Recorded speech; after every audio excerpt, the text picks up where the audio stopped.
खुलुमबाय नोंथांमोनखौ गिबियावनो आंनि जनालि बर' रादाबाव बयखौबो बरायनानै लाग्रोनाय जाबाय। दिनै 2023 मायथाइनि 19 नभेम्बर नोंथांमोननि थाखाय आं गोदान खौरां लानानै फैबावलायबाय।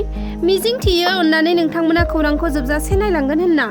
37थि नेशनेल एबा इन्टारनेशनेल गेम गेलेनानै देरहासार जानो हानाय गेलेगिरि बिथांमोननि थाखाय गोजोनथाव खौरां। मख'नाया गोनांदि 37थि नेशनेल एबा इन्टारनेशनेल गेम गेलेनायाव जाय बिथांमोनहा देरहासार जानो हानानै सनानि मेडेल, सिलभार मेडेल, ब्रन्जनि मेडेल बान्था मोनबोनो हादों बिथांमोनखौ थार्ड ग्रेडनि पस्ट होनानै साख्रियाव थिसननाय जासिगोन होनना आसाम सरकारा फोसावनानै होदों। जाय गेलेगिरि बिथांमोनहा देरहासार जानानै सनानि आरो सिलभारनि ब्रन्जनि मेडेलखौ मोननो हादों बिथांमोना आसामाव गुबुन डिपार्टमेन्टआव थार्ड ग्रेडनि साख्रिखौ मोननो थांगासिनो दं आरो बेनि अनगायैबो गासै 40 गेलेगिरि बिथांमोनहा माहारियारि गेम एबा इन्टारनेशनेल गेम गेलेनानै देरहासार जानानै साख्रि मावगासिनो दं बिथांमोननोबो 50,000 राङै अनसुंथाइ होगोन होनना फोसावनानै होदों आसामनि गिबि मन्त्रि डक्टर हिमन्त बिश्व शर्मा बिथाङा। फोसावनाय बायदिब्ला गल्ड मेडेल मोनगिरि बिथांमोननो 50,000 रां, सिलभार मेडेल मोनगिरि बिथांमोननो 40,000 रां आरो ब्रन्ज मेडेल मोनगिरिनो 30,000 रांखौ होनाय जागोन होनना आसामनि गिबि मन्त्रि बिथाङा फोसावनानै होदों। अरुणाचल प्रदेशआव मोनसे गिख्रंथाव लामानि जाब्रबथाय। बे गिख्रंथाव लामानि जाब्रबथायाव आसामनि 4 सुबुङा जिउ गोमादों। मिथिनो हानाय बायदिब्ला हाजोनिफ्राय गेदेर अन्थाइया गारि सायाव गोग्लैसिननायाव आसामनि 4 सुबुङा जाथायसालियावनो थैनो गोनां जादों। फोरमायनाय बायदिब्ला अरुणाचल प्रदेशआव मोनसे खृष्टान धोरोमारि हाबाफारि खुंफुंनायाव बाहागो लानानै न' फारसे गिदिंना फैफिननाय समावनो 13 नं हादरारि राजालामायाव बे गिख्रंथाव अन्थाइ गोग्लैसिननाय जाथाया जादों आरो दुखुनांथावै बिथां 4 जायगायावनो थैनो गोनां जादों। जाब्रबथाय जानाय गारिनि नाम्बारा AS 16J0871। लामा जाब्रबथायाव थैनाय 4 सुबुङा क'क्राझार जिल्लानि गसाइगाव हाब्रुबिल नेपालपारानि होनना मिथिना मोन्दों। थैनाय 4 सुबुंनि मुङा फारियै गारि सालायग्रा निर्मल हेम्ब्राम, श्रीरामपुरनि क्रिस्ट'फार हेम्ब्राम, अभिजित हेम्ब्राम आरो लकिनाथ किस्कु। मोजां मोनलायनायनि गेजेरावनो खायसे सुबुंफोरा बुथारलायबोबाय थानायखौबो जों खोनाबोदों। खायसे सुबुंफोरा फिसा बाथ्राखौ लानानैबो नांज्लायनाय जायो आरो उनाव बे बाथ्रायानो देरलांनानै बुथारलायनायसिम सौहैयो। थिग बेबादिनो जाथाय जादों कर्नाटक रायजोआव। सासे 23 बोसोर बैसोनि सेंग्राया गावनि 21 बोसोर बैसोनि गोसो थोनाय सिख्लाखौ गोदोना हासिना खास्रि-बिस्रि बुथारदों। कर्नाटक रायजोनि हासान होननाय जायगायाव जानो मोन्दों बे बुथारनाय जाथाया। मिथिना मोननाय बायदिब्ला बिसोर सानैजों नांज्लायलायदोंमोन। बे नांज्लायलायनायावनो सेंग्राया सिख्लानि गोदोनाखौ गोबौ सिखाजों हास्रोदो आरो सिख्लाया थैनो गोनां जायो। बुथारग्रा सेंग्रानि मुङा जादों तेजास।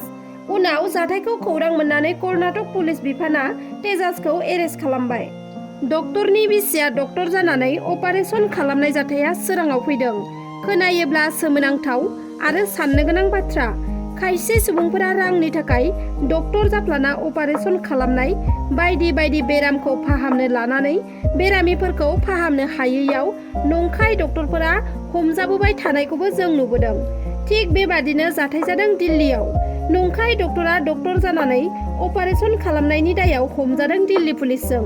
मिथिना मोननाय बायदिब्ला दिल्लीनि ग्रेटर कैलासआव डक्टर निराज आगरवालनि आंगो बिसि पूजा आगरवाला डक्टरनि जेबो रोंगौथि गैयालासेनो आगरवाल मेडिकेल सेन्टाराव 45 बोसोर बैसोनि सासे सुबुंखौ स्रोदै अपारेशन खालामदोंमोन आरो पूजा आगरवाला अपारेशन खालामनाय सुबुङा अपारेशन खालामनाया जाफुंसार जायैनि थाखाय बेरामिया थैनो गोनां जादों। बे अपारेशनाव बिथांखौ 3 नंखाय डक्टरा हेफाजाब होदोंमोन। जाथायखौ खौरां मोननानै दिल्ली पुलिस बिफाना आगरवाल मेडिकेल सेन्टाराव फैनानै जाथायनि सायाव नायबिजिरो आरो पूजा आगरवाला सिगांनिफ्रायनो गोबां सुबुंफोरखौ खम रां लानानै अपारेशन खालामबोबाय थानाय जाथाया सोराङाव फैयो। पूजा आगरवाला अपारेशन खालामनाय गासै सुबुङानो बेरामनिफ्राय रैखा मोननायनि सोलाय खायसे सुबुङा थैनोसो गोनां जादों होनना मिथिना मोन्दों। गासै जाथाया सोराङाव फैनायनि उनाव दिल्ली पुलिस बिफाना डक्टर निराज आगरवाल आरो बिनि बिसि पूजा आगरवालजों लोगोसे आगरवाल मेडिकेल सेन्टारनिनो जसप्रेत सिंह आरो आगरवाल मेडिकेल सेन्टारनिनो गाहाय फनमार महेन्द्र सिंहखौ एरेस्ट खालामो आरो जोबथेसालियाव लानानै थाङो। लकसभा बिसायख'थिनि समा खाथि सौफैनाय लोगो लोगोनो राजनीतिक हान्जानि दैदेनगिरिफोरा बेबा बेखौ सोंखारिलायबाय थानाय आरो बाथ्रा दान्थे बिदान्थे सोलिबाय थानायखौ नुनो मोनबोदों। बे समाव खांख्राइ नाथुरजों रुजुनानै इउपिपिएलनि इएम रनजित बसुमतारी बिथाङा माखासे बाथ्रा बुंदों। खांख्राइ आरो नाथुरा बिटिआरखौ थांनाय 17 बोसोराव धंस खालामबोदोंमोन। खांख्रायानो जादों बिपिएफ, हाग्रामा महिलारी आरो मुनमुन ब्रह्म। मानै खांख्राइ हारांगा होनोब्ला जों रबिराम नार्जारी आरो हाग्रामा महिलारीखौ मिथियो। बिथांमोनहानो बर'नि लिडार आरो नाथुरानो जादों नबसरनिया। बिथांमोना खांख्राइ आरो नाथुरानो 17 बोसोर सरकार सालायनानै बिटिसिखौ फोजोबस्रांबाय होनना बायदि बायदि गोख्रों बाथ्रा बुंदों इएम रनजित बसुमतारी बिथाङा मा बुंथिबावदों भिडिअनि गेजेरजों नायनानै आबुङै मिथिना लादो। थांनाय 17 बोसोराव हाग्रामाया बे ओनसोलावनो फैनानै एन्जरजों जौ लोंदों ना, गुमाजों ओंखाम जादों, बायदिसिना खालामदों, जौ जुवा गेलेफैदों, बिहावनि न'आव थानानै माइब्रा अफ्रि जाफैदों आरो बेफोरबायदि ओनसोल गावनि बिहावनि जायगा आरो दिनै गावनि बिबोनां मुनमुन ब्रह्मनिनो जायगा, बिथांमोननि बे जायगायाव जे बे ओनसोला इसेबां गोग्लैसोनाय बे जोंनि थाखाय दुखुनांथाव बाथ्रा। दाना बाथ्राया जादों दिनै पर्बत जरा हालामावहाय जोंनि बे पर्बत जरानि गासैबो जाथि जनगोष्ठी खौसे जानानै दिनै इउपिपिएल दोलोखौ वेलकाम बानायदों आरो बे मास मोनसे गेदारिं प्रग्रामाव दिनै 200-300निख्रुइबो बांसिन मानसिया बिपिएफनिफ्राय इउपिपिएल दोलोआव जयेन जासिगोन। बे जयेन जानायनि गेजेरजों मोनसे बाथ्राया स्पष्ट, खांख्राइ आरो नाथुर बे मानै बेसादा जोंनि बिटिआरखौ थांनाय 17 बोसोराव धंस खालामदोंमोन। नाथुर होनब्ला जोङो बिपिएफ, खांख्राइ होनबा जोङो बिपिएफ, खांख्राइ होनबा जोङो मुनमुन ब्रह्म, खांख्राइ होनबा जोङो हाग्रामा महिलारी, मानै खांख्राइ हारांगा होनोब्ला जों रबिराम नार्जारी आरो हाग्रामा महिलारीखौ मिथियो। गतिके बेफोर खांख्राइ आरो नाथुर होनोबा बर'नि राजा ना, सोरमोन बियो? दिनैनि एमपिआ सोर? दिनैनि एमपिआ दिनैनि एमपिआ सोर? एसेबां मानि दिनै मानसिफोर आं दे सोंदों दिनैनि एमपिआ सोर?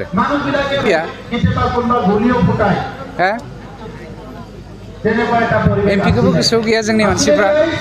जाय एमपिआ दिनै जोंखौ बर' अनाबर' मोनसे सृष्टि खालामनानै दिनै जोंनि जातिफोरखौ धंस खालामबाय, हिन्दु मुसलमान, हिन्दु ख्रिस्टियान ना, बेफोरबायदि डिफारेन्स लाबोनानै जोंनि बिटिआरखौ धंस खालामदों।